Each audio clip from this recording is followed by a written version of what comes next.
Na utambulisho mpya wa Kenya, na ambapo swala hilo kwa sasa lipo katika mahakama ya kuangazia masuala ya katiba, na wao ndio watakuwa wanatoa uamuzi wa mwisho iwapo mchakato huu wa kuwasajili wa Kenya upya katika ili kupata kitambulisho upya utafanyika au la.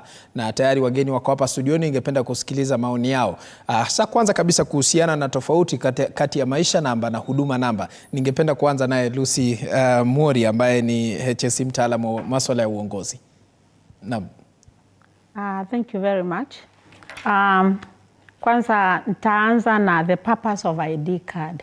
Naam. ID card for anyone in any country, anywhere on earth, it is just a document which is portable that identify the citizen of that country. We've already been having an existing ID card. Ile ya kitambo. Ile ya kitambo. Yeah. It doesn't matter hata kama ni ya kitambo, ni ID.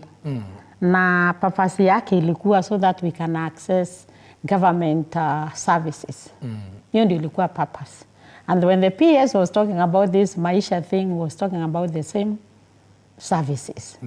So in my opinion, I'm wondering what has happened.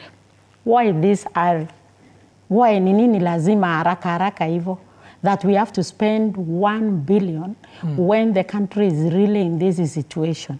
What is it that cannot wait? That it is a must. Even when the court stops, they still continue issuing because some people have already received those IDs despite the court saying it's illegal. And whoever the people who are like waiting for the IDs, the ones who are receiving them now, those who will be fortunate, who are fortunate enough to receive, they are receiving the new ID with an expiry date. That's another issue, the expiry now, and then the Maisha thing. First of all, we have a lot of problem with our ICT. If the government was serious on implementing something like a card which will be holding like over 5,000 services, we are told they are online now. They would have invested first on the ICT infrastructure first. Now, tumeona hata hii kidogo, the little one that is there, even for university students only, even for the e-citizen paying the school fees. Last night we saw students complaining they are not even able to pay. If they cannot handle that, if we imagine every Kenyan with this card, with all the services, even someone now who could reserve, who does not even understand, cannot access ICT, cannot access even a phone, and then you tell them every service has to go through this. What will happen? Why the hurry? Why is it a priority? I don't think it is a priority, and I think we are really joking a lot as a government because you cannot just say you do things no matter what. There's no participation which has been done. This was just a mention. Yes. Shikilia tu hapo, ndarejea na hilo swali kuhusiana na uhamasishaji. Wacha nisikilize maoni yake Brian Olang, mwanaharakati.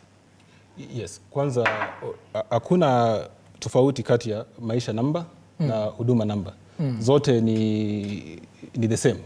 Sababu ukiangalia zile information huduma namba ama ilikuwa inachukua kuchukua biometrics zako, kuangalia biodata zako, yote ni tunaweza sema kwamba hakuna tofauti kati ya maisha namba na huduma namba. Hakuna tofauti kabisa. Zote ni sawa. Zote ni sawa. Yes. Kuna swali ambalo alikuwa ametaja, lakini wacha nitarejea kwake baadaye. Wacha nisikilize maoni yake Lucy Anetopio, mwanasheria. Naam. Now yako ni gani kuhusiana na mchakato mzima wa kuwapa Wakenya kitambulisho mpya? Maoni yangu in the new digital ID ni kuwa first of all lazima tuangalie our priorities as a country. Okay? Kabla tulete digital ID, because we already have an ID which is very functional. And what are our priorities? Ni nini zile ambazo tumeweka mbele before to ensure that it is a success even when it is rolled out. Because just a little example, our infrastructure yetu, the digital infrastructure that is, kabla nilete ama kabla government ilete the huduma, this digital ID, it has to ensure the digital infrastructure is taken care of. What do I mean by this? Lazima wa make sure that all citizens are aware that hii kitu ambayo inaletwa inafanya kazi hivi na hivi na hivi. Not only that, you have also to put in place systems, functional systems, okay? So that the same thing that Mom has talked about, so that it doesn't happen again, okay? Hiyo maneno ya fees kulipwa and then it does not reflect, and then what happens next? So the infrastructure, the systems have to be put in place. They have to be functional properly so that it does not inconvenience during access to services. Now, when we lay our priorities right, ensure that everyone understands matters of digital ID. Tuna ensure kuwa hata yule mama mboga na wale wa mama wetu wazee, kina nyanya zetu, kina babu zetu, wanaelewa kuwa serikali iko na mpango wa kuleta ID mpya. Lazima waelimishe hawa wazee, wawaambie hii kitu itakuwa inafanya hivi na hivi, and to ensure that when it is brought, then these wazee also have an easier way to access e-service. Yes, because not all of them are the tech service. Yeah. Kuna swala ambalo Lucy alikuwa ametaja hapo awali kuhusiana na wale ambao wanachukua ID kwa sasa. Eti kwamba wanapatiwa ID mpya. Sijui kama hilo ni ukweli ama sijui kama umeshuhudia kitu kama hicho. Yes. Na je, ni sahihi kwa serikali kufanya hivyo? It should not. Si sahihi kabisa. Yes, because first government inakiuka sheria. Okay? Kama hii kitu ilikuwa kotini, and while it was in court, the government ilikuwa already inapeana hiyo inapeana the maisha numbers. What does that tell you about the system or maybe the government and how it works? So ilikiuka sheria kabisa. And we saw even imeleta mashida mingi because sasa it halted the application of IDs, and we realized that a lot of Kenyans, like approximately 600,000, walikuwa everything was on a standstill for them because hawakuwa wanaweza pata their ID card. So it was not right for the government to do that. Lucy, nimesikiliza vizuri hapa mwanasheria akijaribu kuelezea kwamba serikali inafaa kwanza kabisa iwekeze katika masuala ya teknolojia, na tumeona imekuwa ikiendeleza mpango wa e-citizen na kuhakikisha every ministry inaweka huduma zake katika mtandao. Sijui mbona imekuwa ni vigumu kwa serikali kuhakikisha kwamba masuala yote yapo katika e-citizen? Kwa sababu nchi iko na shinda. We are economically down, hatuna hata pesa. Ndio hata tunashangaa iko maana gani hizi vitu zinafanana services. Wakati PS alikuwa anaongea alisema ndio I mean reasons zile alipeana ndio uweze ku access government services kama vile NHIF, NSSF, all this. But even before we accessing, na ilikuwa na shinda. Hatunjamaliza even 1 year. I mean it was last year February. Ndio the same government walisema waliondoa expiry even date ya hiyo ID card. Ijamaliza 1 year they removed. Kwa nini walitoa hiyo expiry date? Kwa sababu walikuwa anasema ndio irahisishe, ifufushe ule usongamano wa kungojea ama kuendanga kurenew kila wakati. Sasa mwaka tena injaisha. Ni nini imehappen? Ni swali langu, what is this so urgent? That when we are saying we have no money, we have not invested with human resource, ya technology, ICT, ndio hizi ziwezeke, at least ungeenda pole hata tuone kunayo imefaulu. Hii citizen hata injafaulu, imeshindwa. Watoto jana wanalia, wanasema mtu anaweka pesa yake imemezwa, hatujui inaenda kwa akaunti ya nani. Wengine hata walikuwa wanatuliza. So hii ID pia tulikuwa na huduma namba card ambaye pia ilitumia mabilioni ya pesa ya waKenya. Ikaenda iko wapi saizi? Na tulikuwa tumeambiwa lengo ni hii tu ya maisha card. Kwa hivyo inaonekana hapa iko njama. Iko njama yani inafichwa wananchi. Sasa surely wananchi ni kama already wako ground, sasa tunaendelea kuwakanyangia pale. Sasa uwaambie tena expiry date every few years una change na utaichukua kwa lazima. Ni lazima kwa sababu kama sheria inakata, koti inasema isifanywe. But then unaambiwa yes, pitisha bunge, no amendment. Sio ni lazima, sisi ni serikali ya kimambavu. Yes. Lakini kwa sasa ukiangalia dunia nzima ipo katika mtandao, na hili swala la UPI, namba hii kutumika katika ID, ni swala ambalo linafanyika katika mataifa mengine, kumaanisha kwamba serikali inalenga kuhakikisha huduma zote hatunjakataa. Sisi America, it's a sold like almost the last 500 years. Hata yenyewe haija accomplish hiyo kabisa. So before tuanzane na hiyo, tunasema there is no emergency. It can be done.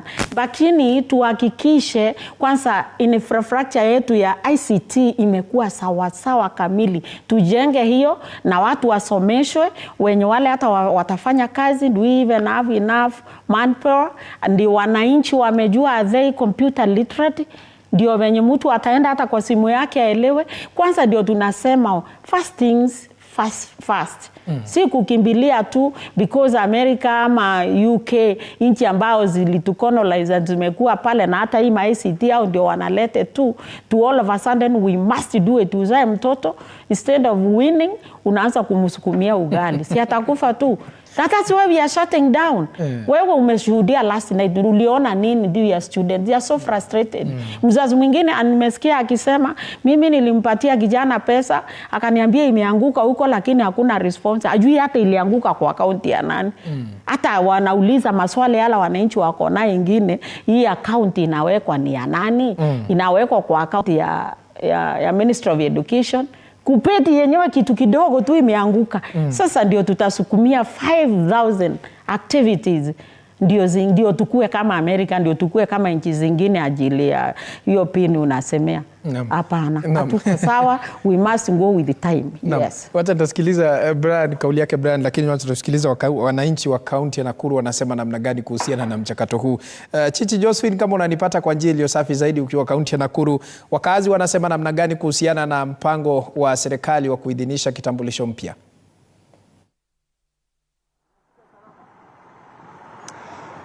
Kirobi, shukran sana. Lakini baada ya mahakama ya juu kuweza kuondoa maagizo ambayo yalikuweko ya kuweza kusimamisha utoaji wa vitambulisho vya kidijitali, leo kwamba idara ya uhamishaji pamoja na huduma kwa raia imeweza kutangaza kuwa wameanza tena kuweza kutoa vitambulisho hivyo. Lakini swali linasalia, je, Wakenya wanaofahamu tosha kuhusiana na vitambulisho hivi? Je, wamehamasishwa kutosha ili waweze kujua vitambulisho hivi ni vya nini? Niko hapa ili kuweza kusikia mengi kutoka kwa Wakenya, wanieleze iwapo wanafahamu kuhusiana na vitambulisho ambavyo ni vya maisha kada. Bwana Benson, tuko hapa kuzungumzia swala la maisha kada. Nieleze iwapo unaelewa tosha kuhusiana na swala la maisha kada. Asante sana, nashukuru kwa hiyo nafasi umenipa. Kitu ningesema mwelewa kwangu vile naielewa mambo ya maisha kada.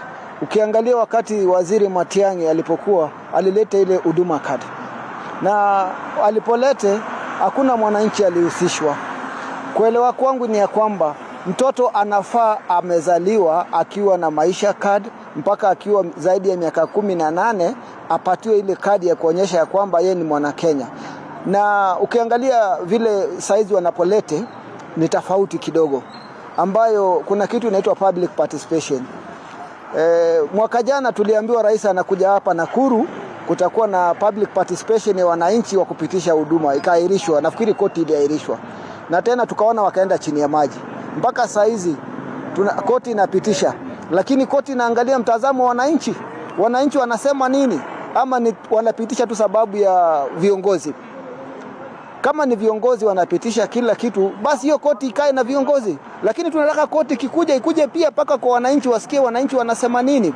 Sababu wakati wanasema tunafanya public participation ya mambo ya maisha card, mwananchi anahamasishwa. Kitu ya kwanza wanatengeneza brochures. Wananchi wanapewa brochures. Wananchi waweze kusoma. Waziri wa Interior Bwana Kindiki, tunajua hiyo wizara yako ina pesa. Tengeneza brochure, kuja katika mitaa, kuja Kapkures, kuja London, kwenda kule Kwenyu, Meru, Igembe, waonyeshe wananchi ya kwamba hii kitu ya maisha card inakaa namna hii. Unaleta mnyama ili hata mwananchi ajue ni mnyama aina gani. Sasa hizi niko na kadi ya huduma.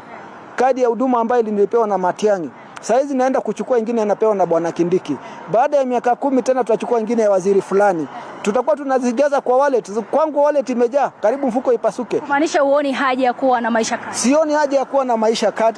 Kitu ningeonelea Madam Chichi, ningesema ya kwamba serikali iweze kuhamasisha umma kwa njia iliyofaa, na tunaambia rais wetu, tunajua anafanya kazi mingi. Arudi ile wakati alipofanya manifesto yake, arudi katika kila county aweze kuhamasisha wananchi kila jambo ambayo inafanyika. Asante. Shukrani sana. Bwana Benson, karibia hapa tuzungumze. Nieleze iwapo unahisi kana kwamba data yako imeweza kulindwa na serikali wakati ambapo inasema wanaleta maisha. Kwanza kabisa ningependa kutoa malalamishi ya kwamba sisi kama raia, kama wananchi wa kawaida, hatuelewi kuhusu hii maisha card, kwa sababu kuwatangia mwanzo kabisa hatujakuwa na ule mwelekeo wa kuweza kufanywa elimu ya umma ya kuweza kuelezewa haswa ni nini. Kwa sababu hapo awali mmeona ya kwamba tumekuwa na hiyo shughuli ya kuwa tunabadilishwa vitambulisho kila wakati, mpaka saa hizi nikiongea na wale watu ambao wako kule mashinani hatujaweza kuelewa hii kadi ni ya nini. Pili, sisi kama wananchi hatujahusishwa kuelezwa ya kwamba hii kadi basi tukishachukua manufaa ni yapi. Ya tatu, kwanza masuala ya usalama wa habari tunazotoa katika ile kadi. Kwa sababu hiyo kadi ikiweza kupata wakora wale ambao wanafanya hacking, ni kitu ambayo haijawekwa kwa sheria, na ni kitu ambayo tungependa kwamba wananchi wa Kenya mzima waweze kujua ni jambo ambalo liko na madhara kubwa kabla mazuri hatujaangalia. Kwa hivyo unaona hakuna haja ya maisha card? Mimi naona kwamba siwezi kusema hakuna haja. Wangeweza kuelewa, kwa sababu kama mataifa mengine ambao wako na kadi kama zile, watoto wanapatiwa tangu kuzaliwa. Ndio information yote inawekwa, mtoto anasaidika. Shukrani. Kwa ufupi sana nieleze unahisi vipi kuhusiana na maisha card? Maisha card mimi sijaijua inahusika nini. Mimi nimesikia tu wakisema ina replace huduma namba. So I have not been involved in the participation to know what is it all about. Kwa hivyo hauelewi wanafaa kuja mashinani kwa juu? Yes, sijaelewa, na tena I don't know katika manifesto ya our president kama ilikuwa then it's okay. Is one of the gender nini. Kama ikikuwa hakuna haja hapa nao. Yes. Shukrani sana kwa ajili ya wakati, niruhusu nitamatishe. Hivyo Kirobi, leo kwamba wakazi wa Nakuru wanasema hawajahusishwa kuweza kujua vitambulisho vya kidijitali ni nini hasa na maisha card ni nini hasa. Hivyo wanahitaji wajue. Na hivyo wanasema serikali kile ambacho ingefanya ni kuhusisha umma kwanza kabla waje kuweza kutoa huduma ama kuweza kutoa maisha card. Hivyo basi ni swala nyeti. Endeleza mjadala kuhusiana na maisha card kutoka kwangu. Sina la ziada. Kirobi, jina langu ni Chichi Josephine. Kaunti ya Nakuru tumesikiliza pale baadhi ya wakazi wakizungumza na kutoa maoni yao kuhusiana na mipango ya serikali. Wacha nirejea hapa studioni nisikilize kauli yake Brian. Nilikuwa kwako, ningependa kusikiliza maoni yako kuhusiana na kile ambacho wananchi wanasema pale. Ukiangalia hiyo I think ukiangalia in totality unaangalia wananchi wenyewe wanakubali kwamba hawaelewi huduma namba ni maisha namba ni nini. Jambo la kwanza. Jambo la pili, wanasema kwamba hawajahusishwa ama hakuna public participation. Sasa hawaelewi ni nini hasa serikali inataka kufanya ama kuachieve na hili jambo. Na jambo la tatu, wanasema kwamba kuna ile issue ya privacy ya hii information ambayo unapeana. Ukipeana kitu kama biometric mahali unaishi, hiyo information yote iko under one card ama kwa serikali, na hakuna dhibitisho kwamba wana protect hii information ambayo uko nayo. Basi umeangalia I think mwaka uliopita ambao e-citizen yetu ilikuwa hacked. So kama hii information yote hatuna uhakika kwamba kuna zile measures government imechukua ku protect hii data, then hapo tuko na shida kabisa. And I think if the government does not correct these issues, then it should not roll out maisha number if it doesn't address the issues there. Because sababu ukiangalia kuna kesi kama ile ya Nubian Rights Forum walipeleka kotini na hapo pia of course walileta maneno kama there are those communities, stateless communities, kuna zile communities kama zile ziko kule Northern Kenya, wale wa Somali who are required to go through vetting. Hata huko ukiangalia kule Northeastern kuna hiyo infrastructure hata ya kupeana hizi ID zenyewe hizi ambazo zinatumika saizi. So unajiuliza kuna haraka gani ya serikali ku roll out maisha namba kama ija deal na first of all the problems ambao ziko currently which these communities are facing currently, lakini iko na haraka ya kwenda ku roll out maisha namba. Yes, ukiangalia all government services or your right as a citizen are first of all you have to all your rights are linked to being first of all being a citizen, right? And these documents of identification are key for you to get these government services. So kwanza ukipata some of these stateless communities have a problem getting even birth certificates. Kama huwezi pata birth certificate inamaanisha huwezi pata ID card. Ndio. Kama ukiangalia wale wako kule Northeastern ambao kabla uhakikishe kwamba wewe ni Mkenya lazima ufanyishwe vetting which takes years. And now you want to tell me now you want to roll out a maisha number without actually dealing with these issues, right? So it means that Kenyans here who are less citizens, I would say, hawa si wa Kenya aswa, because kama wana hiyo right yenyewe ya kuwa identified as Kenyans, lakini serikali inakimbia ku roll out maisha namba bila kusuluhisha yale matatizo ambao kwanza wako nazo, tunajiuliza haraka ni ya nini, right? Naam. Yes. Wacha nisikilize kutoka kwa Anet kuhusiana na hili swala la uhamasishaji public participation ambayo imekuwa ni kizungumkuti. Kwa sababu ukiangalia kwa mfano the housing levy, serikali imekuwa ikiendelesha uhamasishaji wakati ambapo nyumba zinaendelea kujengwa. Unahisi kwamba serikali bado itafanya uhamasishaji ama uhamasishaji ungefaa kufanya kwanza kabla ya mpango wenyewe kuzinduliwa? Kwa sababu ilikuwa imezinduliwa na serikali iliyopita wakati ambapo Joe Mucheru alikuwa waziri wa teknolojia, kumaanisha serikali ya sasa inaendeleza any public participation. So long as government imejua it has an idea, it has a project, it is thinking of carrying out something. Okay, the moment wamekaa chini and wamesema we want to bring this, whether ni housing levy, whether ni huduma, maisha namba, the first people that have to be informed are the citizens. Okay, tell the citizens now, have this engagement, public engagement and public participation. Ensure, find their insights or maybe find their thoughts on whatever it is, what they think about whatever you want to bring to them. Now, this will help even with how the citizens or maybe wananchi wata receive whatever project that you'll bring. You don't want to bring a project and then you have spent millions on it, alafu iende backfire. Okay, we look at a very serious case of huduma namba. Billions of money was used. Okay, and people, there was no serious public participation, there was no provision, the data privacy provision in it, there was serious exclusion. A lot of members of the minority and marginalized communities were going to be seriously excluded. There was no legal framework. Now this, when you have public participation, you get to know, you even get to identify where the gaps are, because wananchi they'll help you identify. Now hapa hivi wananchi wanataka tufanye hivi, but since this was not a provision in our previous in whatever we brought previously, we are able to include hapa ndani. Now public participation has to be key, because of course chapter 1 of the Constitution natuambia sovereignty belongs to the people. So the first person that has to be involved before any project is carried out by the government, it is the citizens. So public participation is very key. Naam. Yes. Ndiposa nikauliza iwapo kama iwapo itakubalika ama itakataliwa na mahakama, swala la uhamasishaji itaendelea au la. Wacha nisikilize kauli yake Lucy. Miaka 17 tangu miezi 17 tangu serikali ya Kenya kuanza kuingia mamlakani. Yes. Katika hili swala la kuheshimu uhuru wa mahakama na jinsi ambavyo wamekuwa wakitoa mwelekeo wao ama amri za mahakama, unahisi kwamba hili swala la kitambulisho mpya uhamasishaji utafanyika ama watapuzilia mbali swala la mahakama? Either way, wametupilia tayari kwa sababu inaendelea. Na hiyo sio ya kwanza. Hiyo miezi 17 wamekuwa wametupilia mambo mengi, na wanasema kama umechoka na Kenya, muhame. So sio hiyo peke yake. Already e-citizen si inafanya kazi, si imesukumiwa na inaendelea.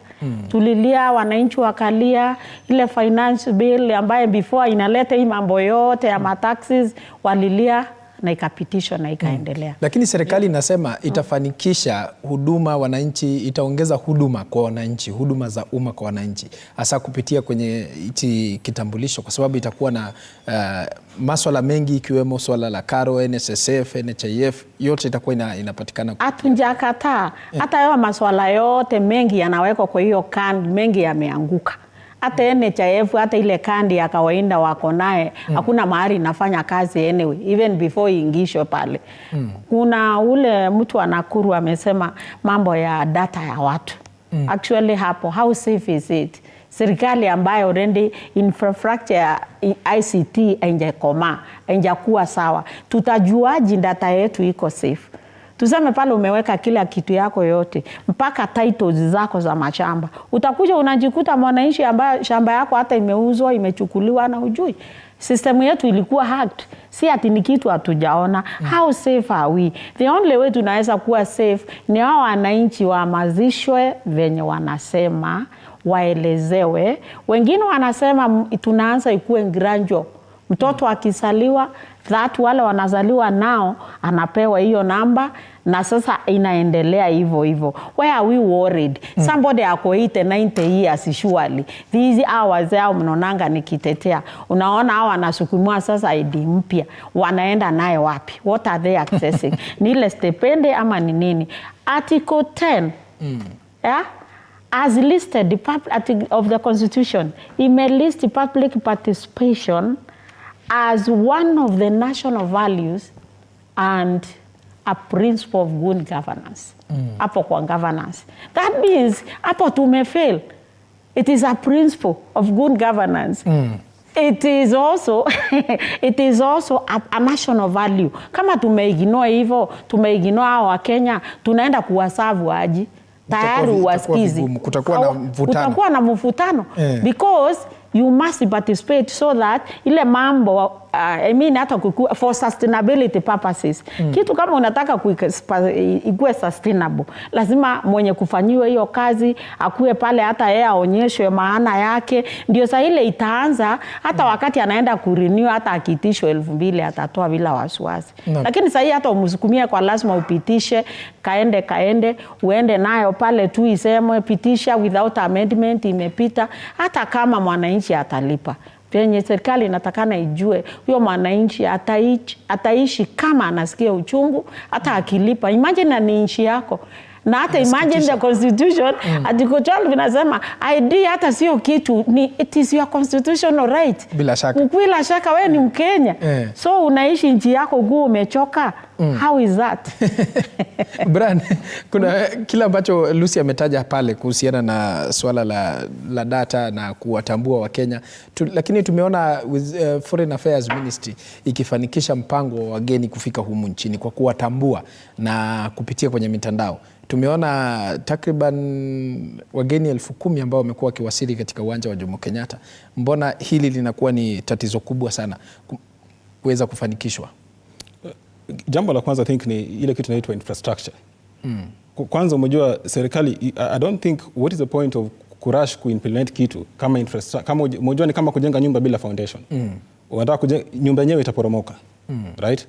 So kitu ya kwanza government inafaa ifanye ni kwamba it should invest on IT infrastructure, on data protection kabla ianze kuimplement hizi vitu zingine zote. Sisi hatusemi tunakataa kwamba hatukatai digitization.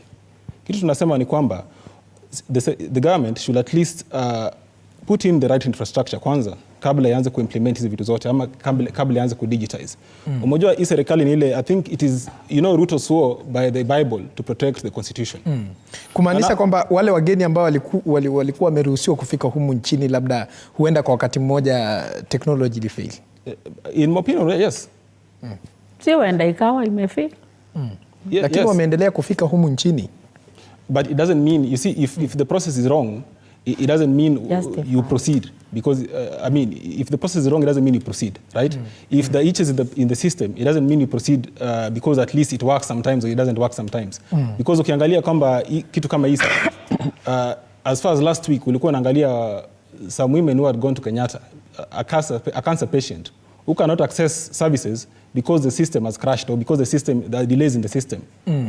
So because, the system works sometimes, or because it's partially working, it doesn't mean that we proceed to implement this. Because in my opinion, if this government ideally does not protect, or it just disregards the Constitution, I think they focus more on the Bible than the Constitution, which will be the guiding book, not these crusades that they're in every single week.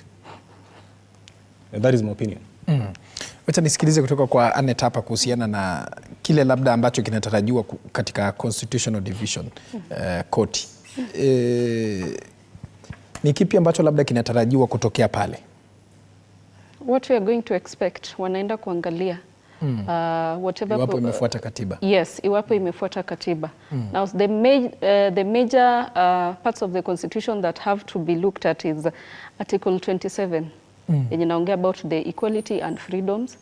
Article 31 yenye unaongea about privacy. And then 35 yenye naongea about access to information, that is public participation, and of course Article 55 that is talking about minority and marginalized groups, because also they have to we want a system that is all inclusive.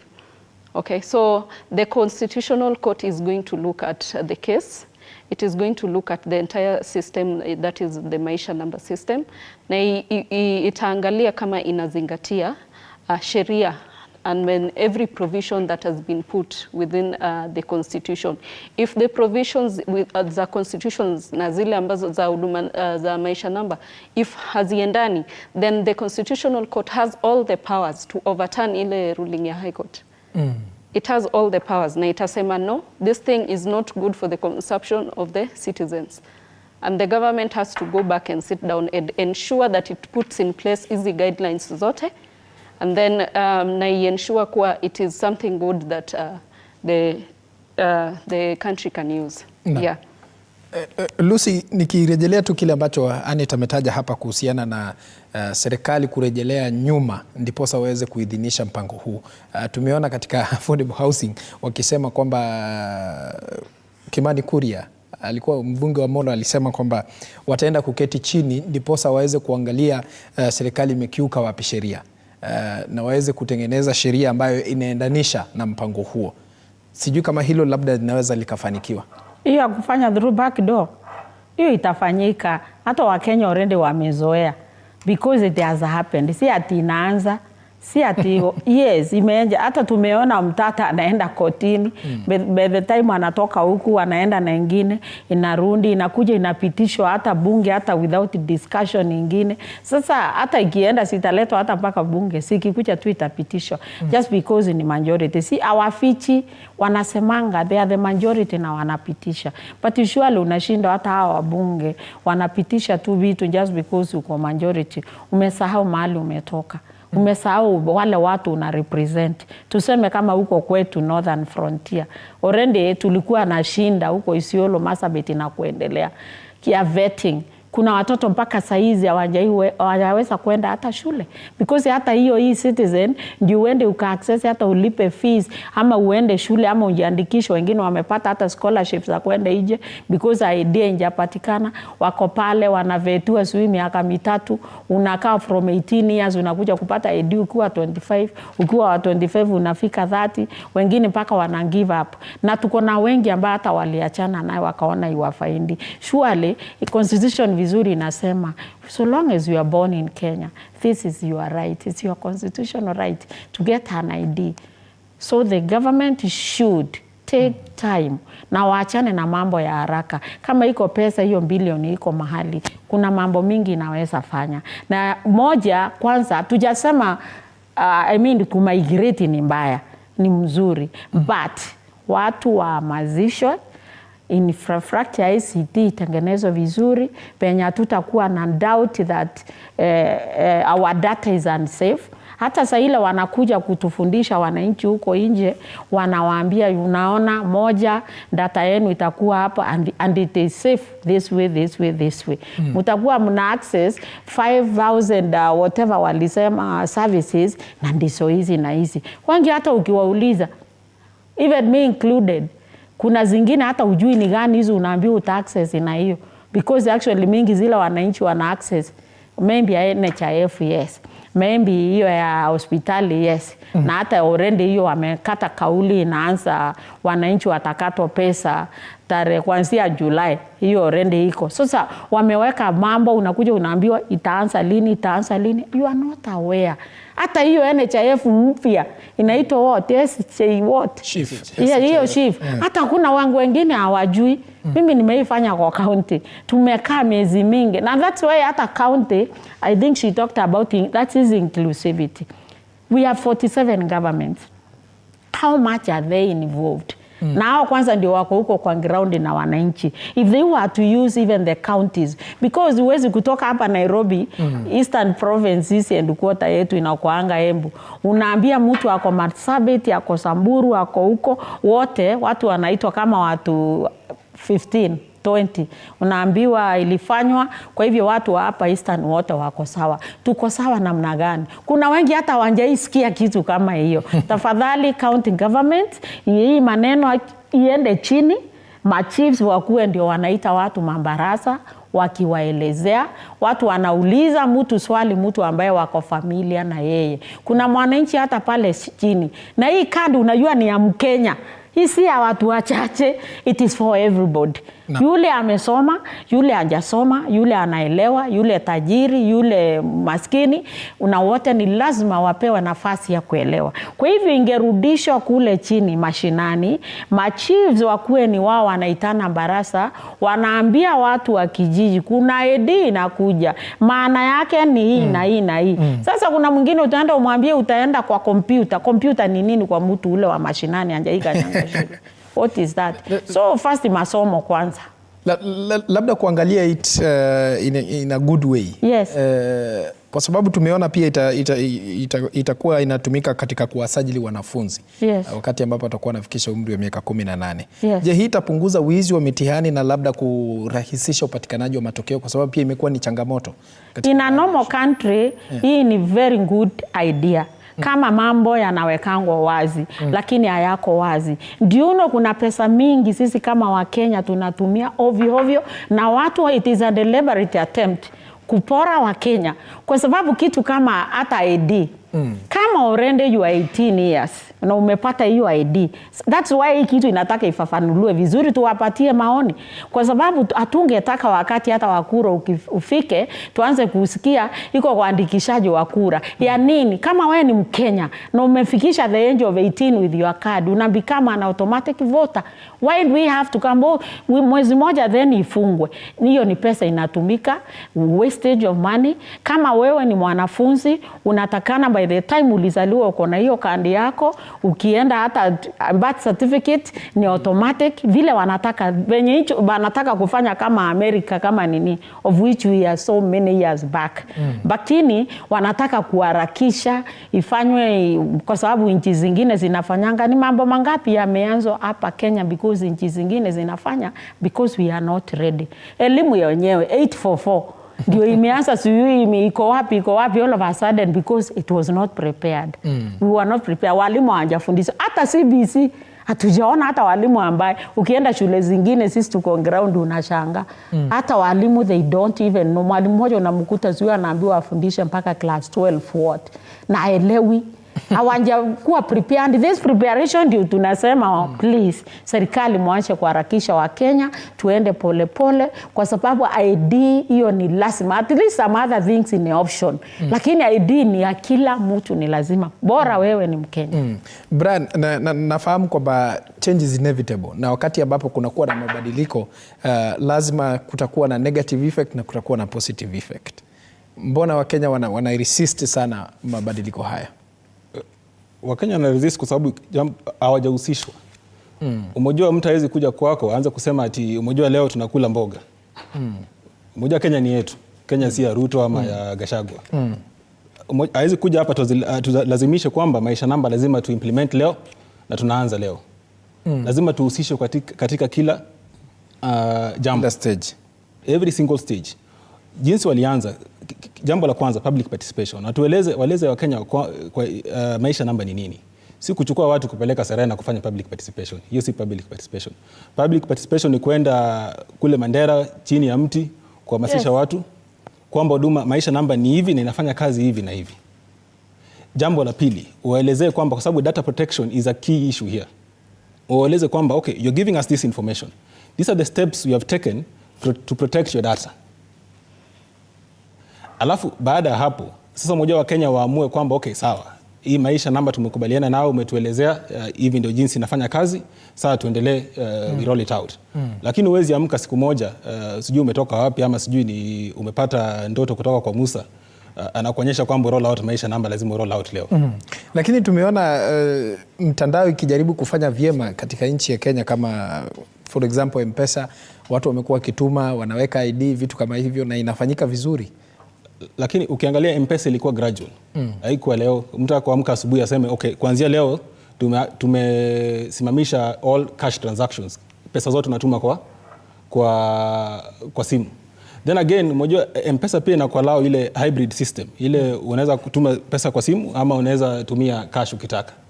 Lakini sasa unataka kuleta maisha namba without giving Kenyans at least even a transition period.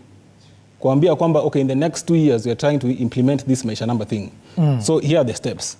At the same time give us so that serikali iweze kusuluhisha yale maneno, yale matatizo ambayo bado yako. Ukiangalia even with the current ID regime, there's a problem.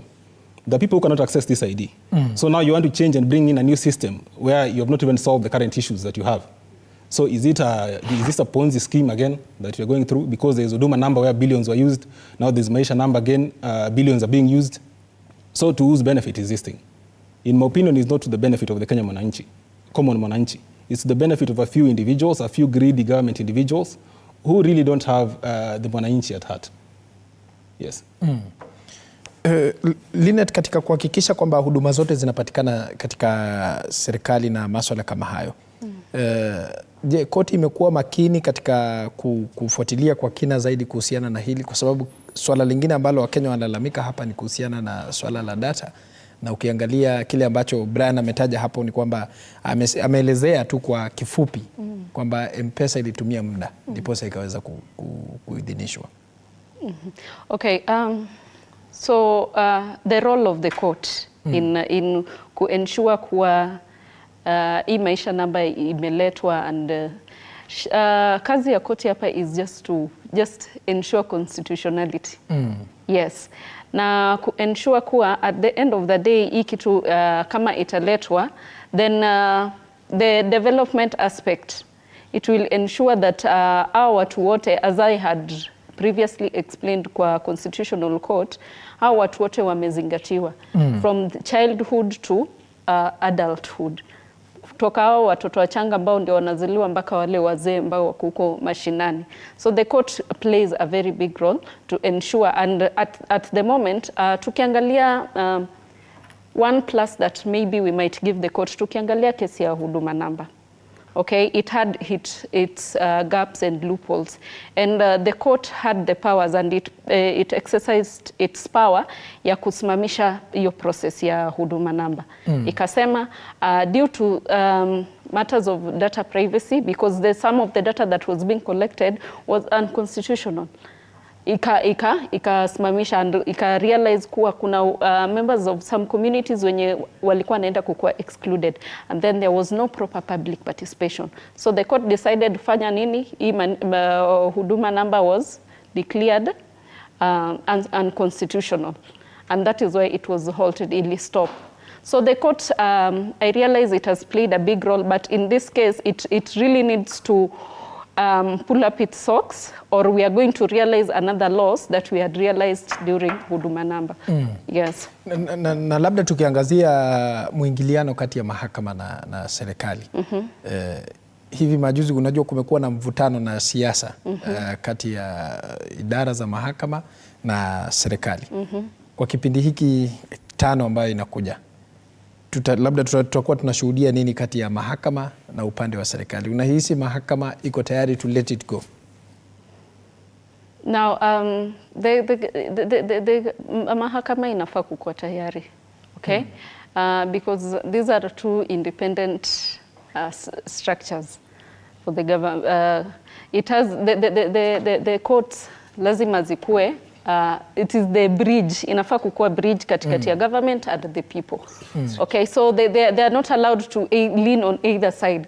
They have to go as per what the constitution requires. So one way or another, they have to come up with a balance. They have to, as a court, it has to bring a balance. It is not going to rely or maybe be influenced by the government to carry out what is unconstitutional.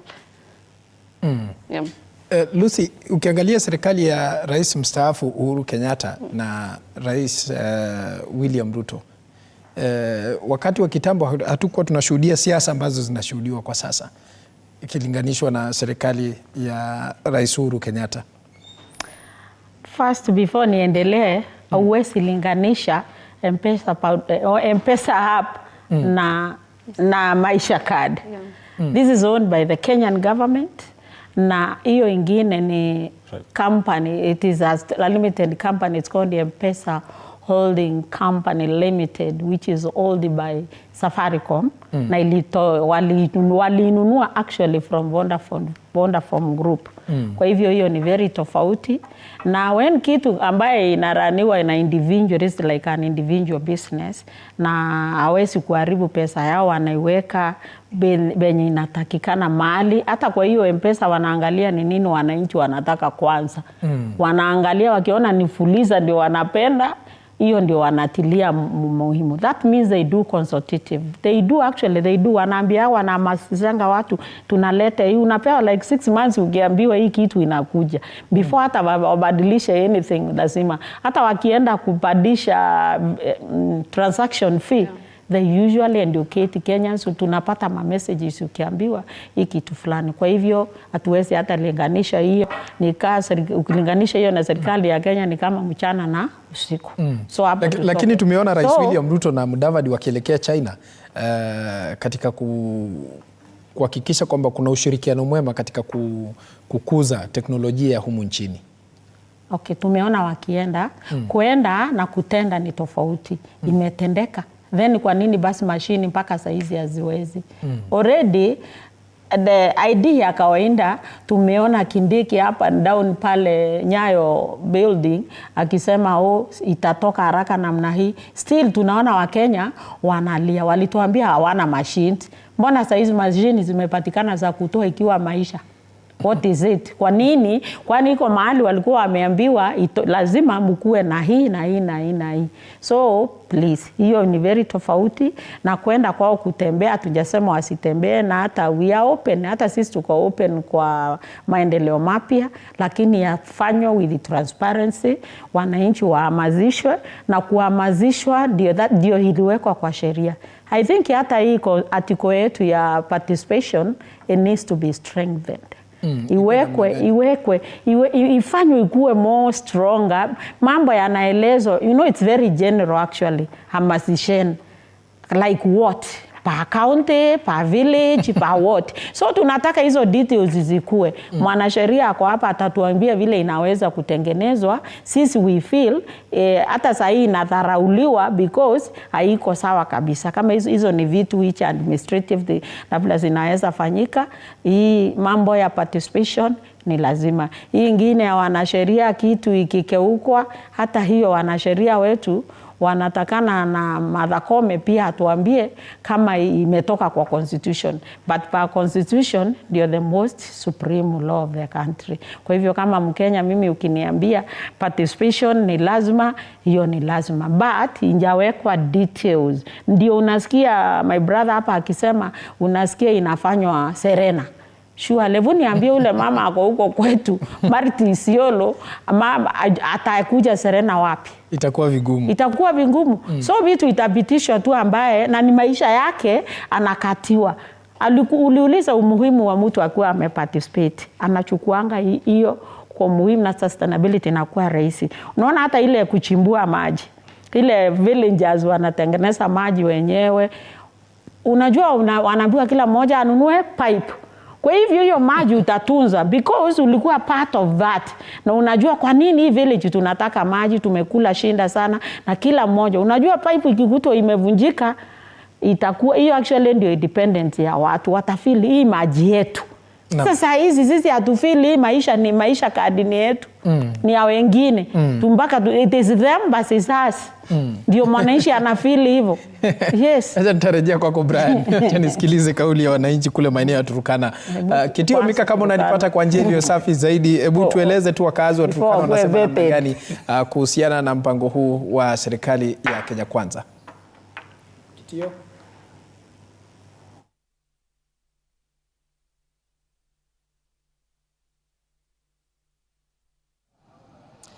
Naam, asante sana mwenzangu Paul Kirobi. Bila shaka tunakujia moja kwa moja kutoka kaunti hii ya Turkana hapa mjini Lodwar, na bila shaka nimeweza kusuru maeneo haya kuweza kuzungumza na wakazi wa eneo hili waweze kudadavua ukweli kuhusiana na swala nzima la maisha card. Na je, wanafahamu kuhusiana na usajili ama kuchukuliwa kwa vitambulisho hivi mpya?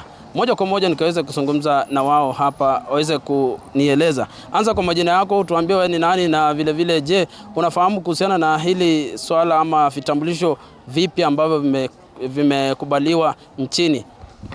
Naam, kwa majina mimi naitwa Jalinga. Jalinga ni mwimbaji wa nyimbo za Injili hapa Turkana.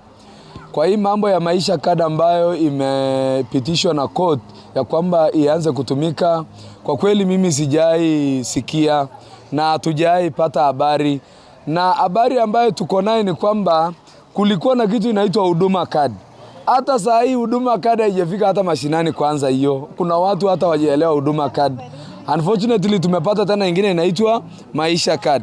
So hiyo maneno hatujui ama hatufahamu. Unaona kwamba hii haitarahisisha zile huduma ambayo serikali inakuwa inatoa? Mtu anabeba kitambulisho, kadi yake ya banki ama benki, alafu vingine vya kusafiria pengine mataifa nyingine.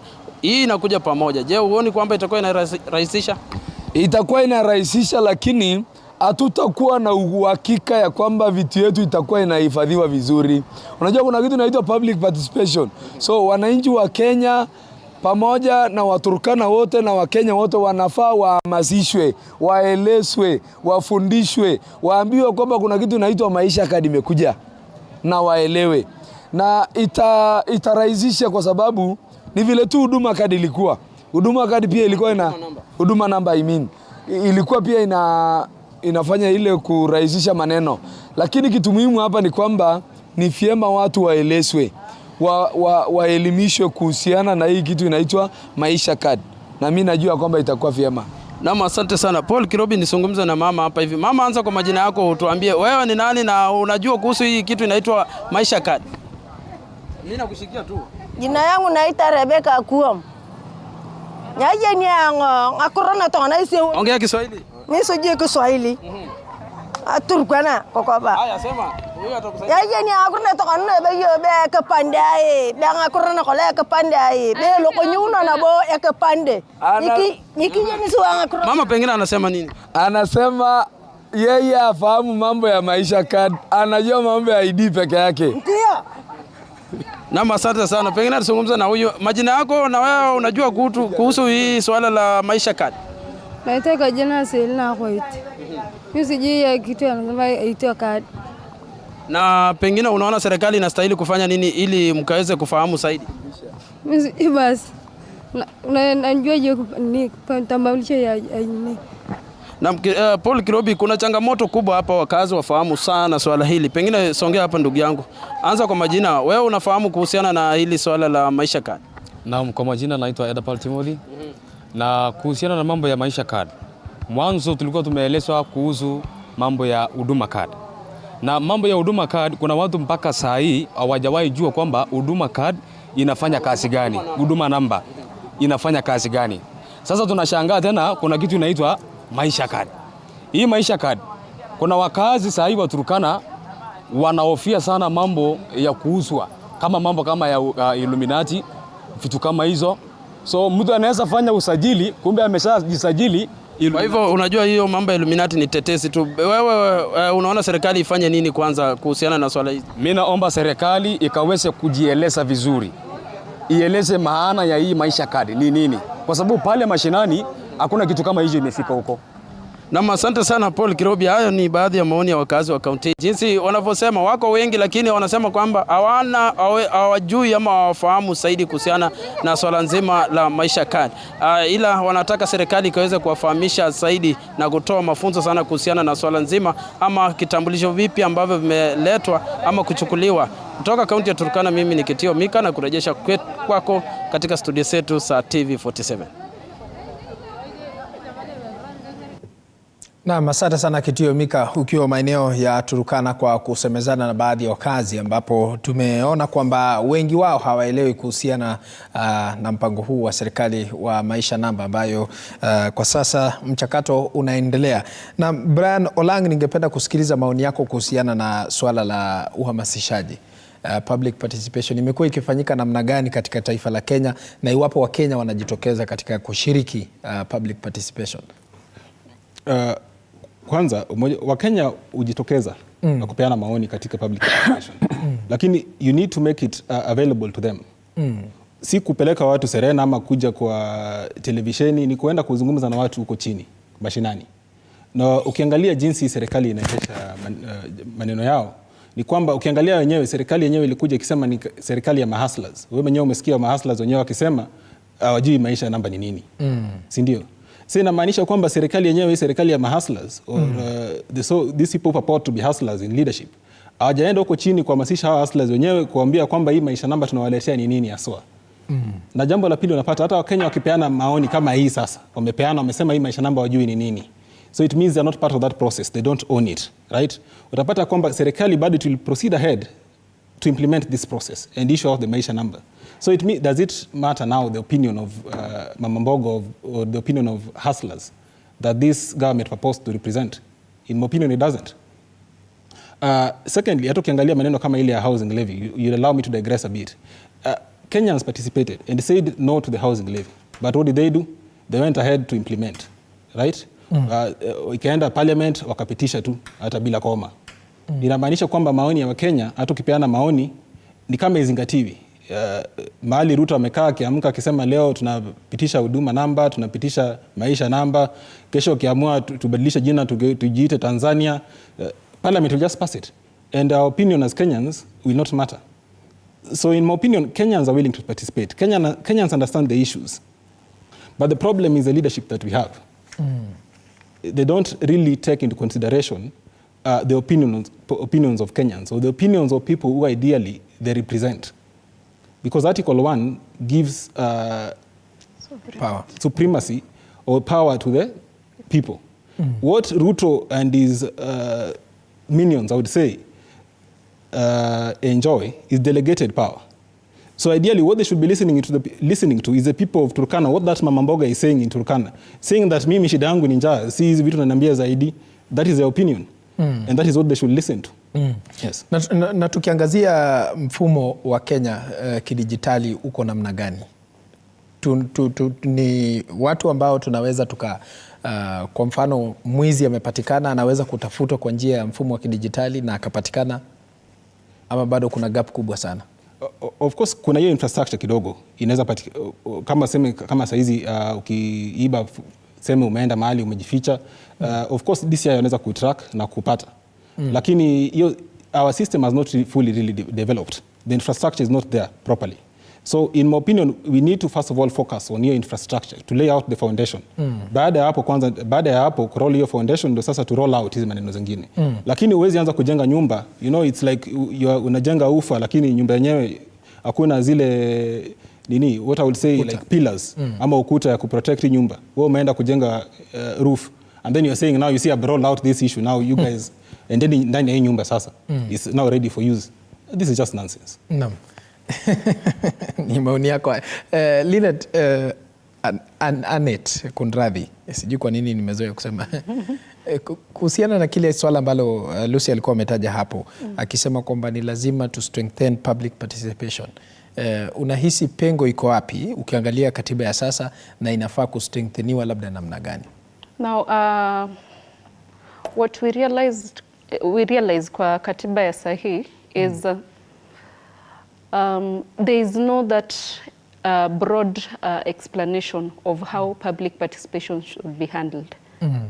That is why government tuita hivi na ionge, and it has done public participation. So there is no clear understanding of how, there is no systematic way of how the government should be, or any public participation should be done. Hapo ndio penye shida inakuwa. So that when today the government want to come up with a project, they don't, since they know, Kenyans know that there is no clarity on how we should be doing this, then they'll just do it haphazardly and go and document and write on a report that it was done. Yeah, there is no clear and a systematic way on how a public participation should be done. Okay? Na mchakato labda wa kubadilisha unaweza ukafanyika namna gani? Lazima mtu awasilishe ombi mahakamani, kesi ndiposa iweze kurekebishwa, ama bunge pia inaweza kubuni?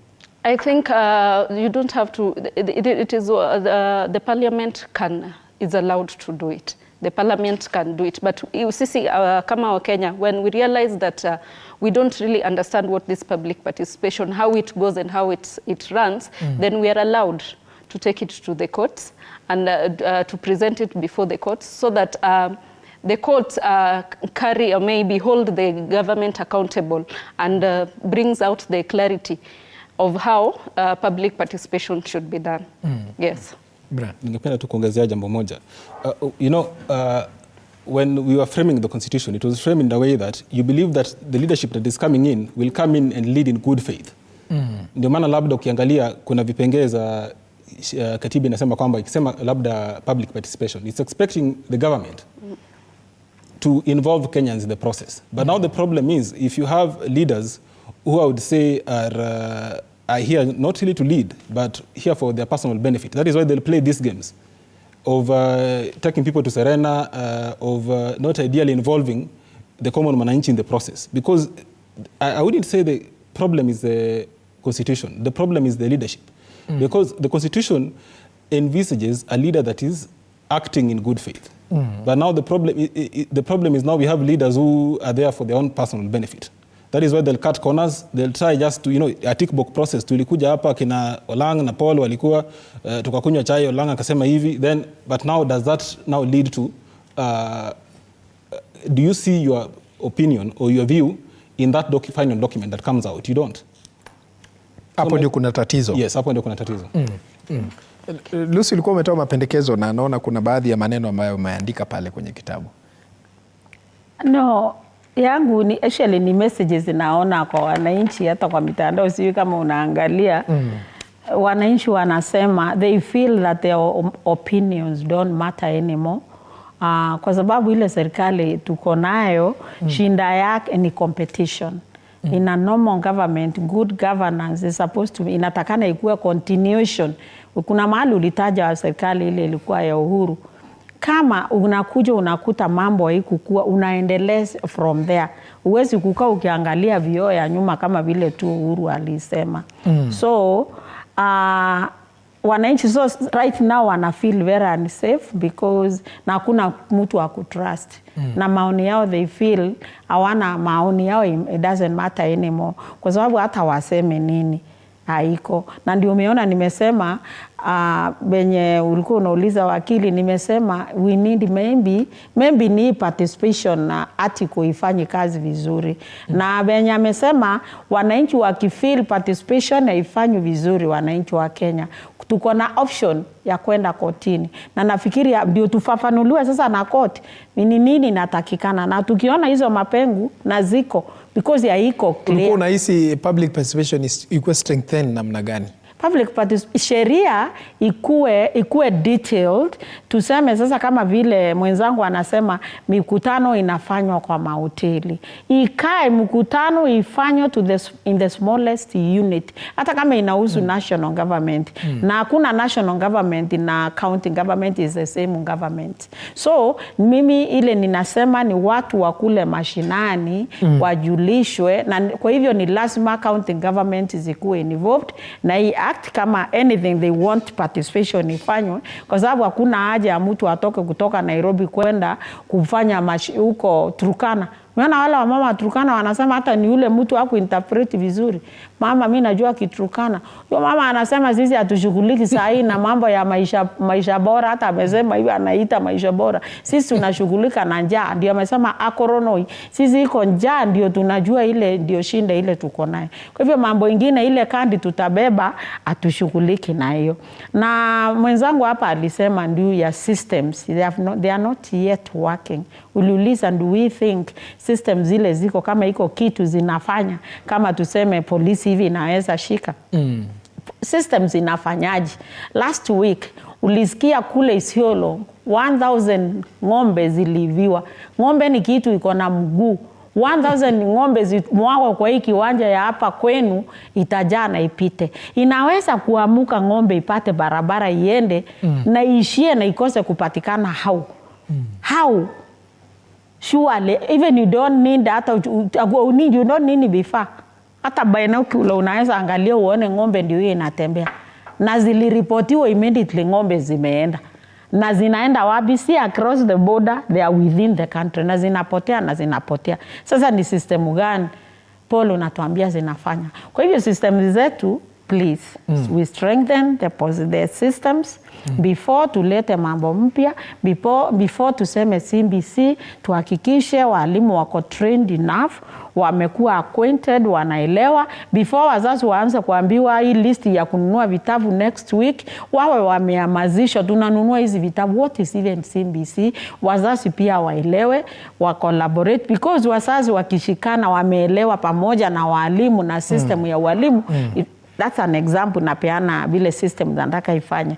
Ikifikia hao, kwa hivyo hata mzazi akiwa kwa nyumba utamforce fanyia mtoto hivi, atajua okay, hii ndio benefit ya hii mtoto wangu akisoma hivyo. Lakini kama hajui, ni list tu ya vitabu, wanasema tupeni ile ilikuwa last year, ingine mumegeuza kama nani.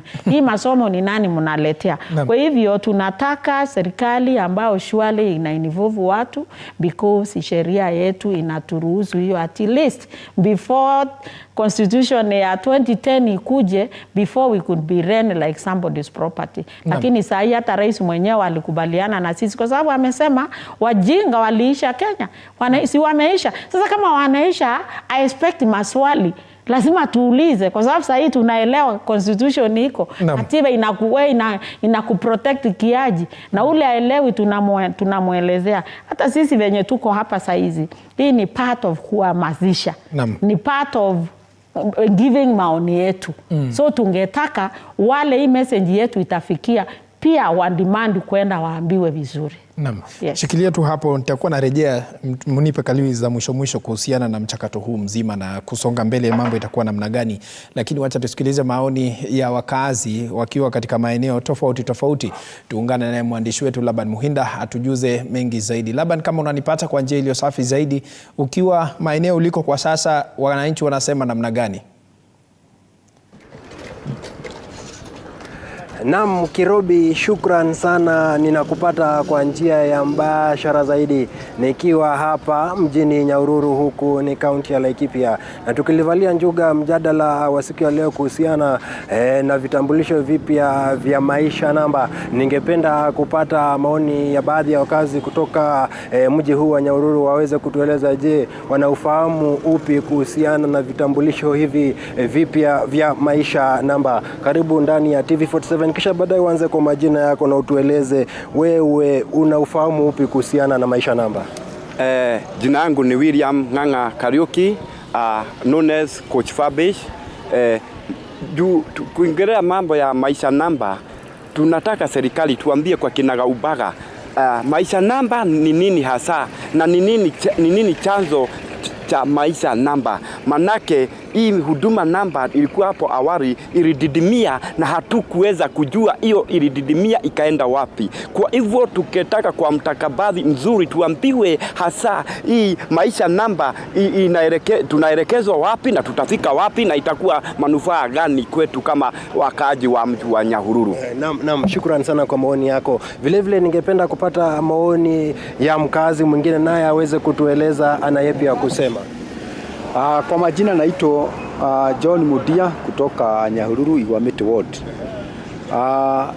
Nikiongea kuhusu maisha namba, ninaona maisha namba itakuwa mzuri pia kama itaweza kuficha data za mtu, kwa sababu ninaona ya kwamba sijui vile wataifanya diposa waweze kuficha data za mtu, kwa sababu si vizuri data za mtu ziwe zikimulikwa.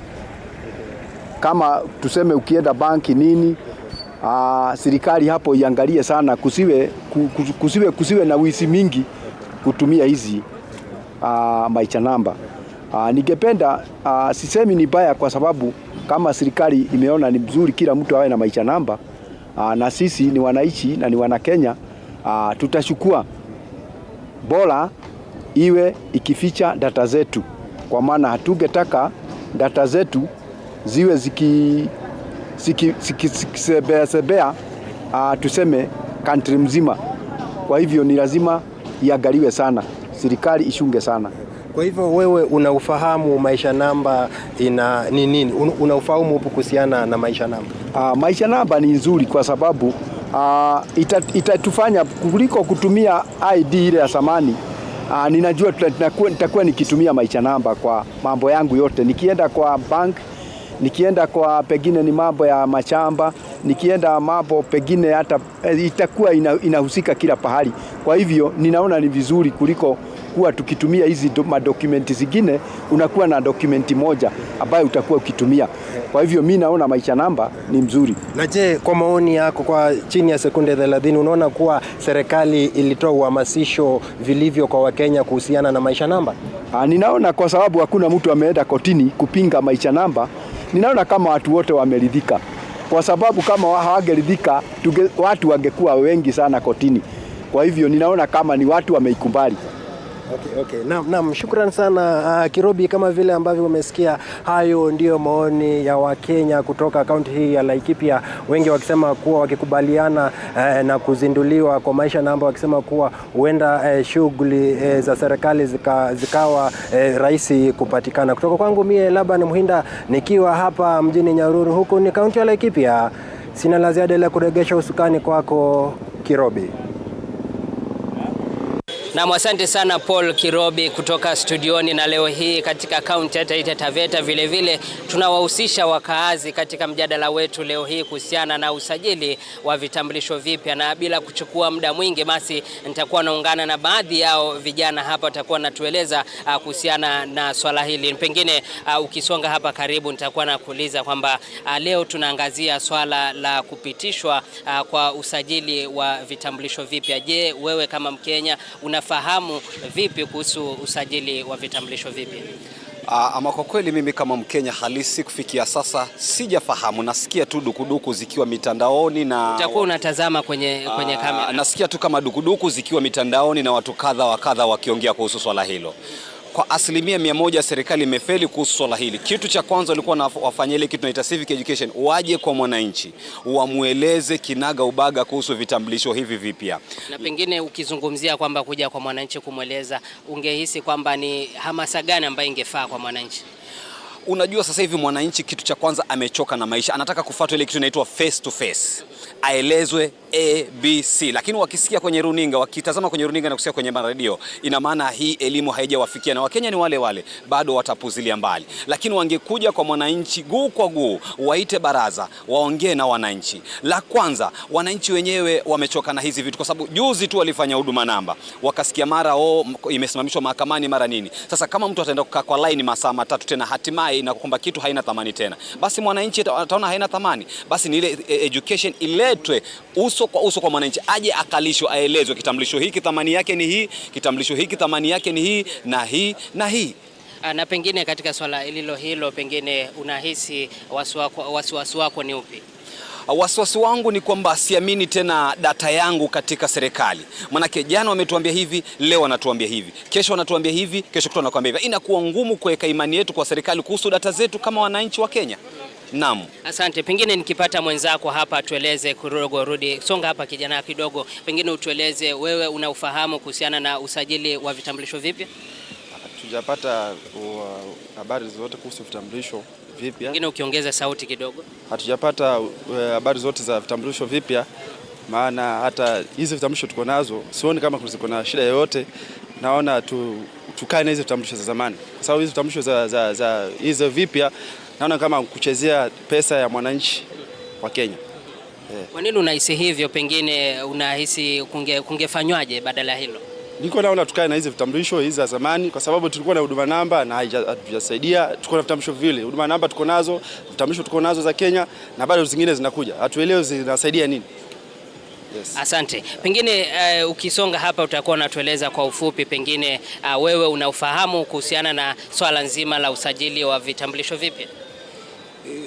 Swala za vitambulisho vipya imekuwa ni changamoto, kwa sababu tulikuwa na ID, tena tukaambiwa tukate huduma namba, na tena tunaambiwa tukate maisha card. Hata watu wamechanganyikiwa watafanya nini, kwa sababu unabeba dokumenti nyingi na hazina kazi, hata nashindwa tutafanya nini.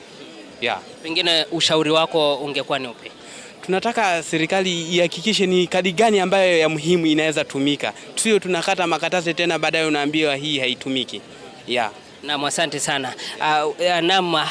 Paul Kirobi, hao ni baadhi tu ya wakaazi katika kaunti ya Taita Taveta wakitoa tu maoni yao kuhusiana na swala nzima la usajili wa vitambulisho. Tutakuwa tunaendelea kufuatilia swala hili, tukiendelea kuzungumza na wakazi wengine zaidi ili kuhakikisha kwamba basi tunaangazia katika taarifa zetu za hapo baadaye. Nikiregesha kwako usukani basi studioni, mimi ni Julius Mariki kutoka kaunti ya Taita Taveta. Na asante sana Julius Mariki ukiwa maeneo ya Taita Taveta kwa kusemezana na wakazi wakiwa maeneo hayo. Wacha nirejee hapa studioni nichukue kauli za mwisho kutoka kwa wageni, manake muda umekimbia zaidi. Nikianza naye wakili hapa, manake Lucy ndiye alikuwa amezungumza. Wakili, kwa dakika moja tu, dakika za kuhesabu, kusonga mbele, iwapo serikali inataka kuidhinisha mpango huu, inafaa kufanya namna gani na inafaa iletwe namna gani? Naam, before the government rolls this out, just ensure that the ICT or maybe infrastructure is in place. Okay, mkiamua sasa leo mnaleta maisha namba, but first, even before that, the government needs to do an impact assessment. Remember, tulishajaribu kufanya huduma namba, haikuwork. Why did it not work? There should be an impact assessment that would have been done even earlier before thinking about maisha namba, so that when the new project is brought about, then the previous loopholes and maybe the gaps have been filled already.